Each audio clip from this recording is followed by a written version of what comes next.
ও মা, হ্যাঁ বলো বাবা। বলছি চা বসিয়ে দিয়েছো তুমি? হ্যাঁ, চা হয়ে গেছে, চা হয়ে গেল।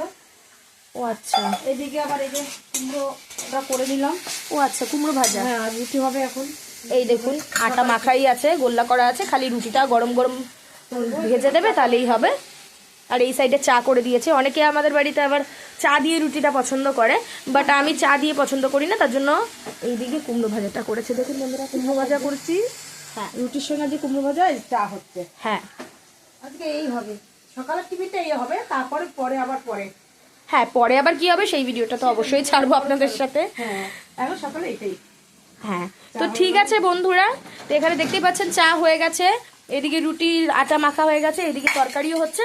তো ঠিক আছে, আমরা সকালবেলার খাওয়া দাওয়াটা করতে থাকি। তো ভিডিওটা এখানেই কাট করছি। আপনাদের যদি ভালো লেগে থাকে ভিডিওটা, অবশ্যই লাইক, সাবস্ক্রাইব, শেয়ার এবং ফলো করতে একেবারে ভুলবেন না। যেটুকুই, টাটা। টাটা।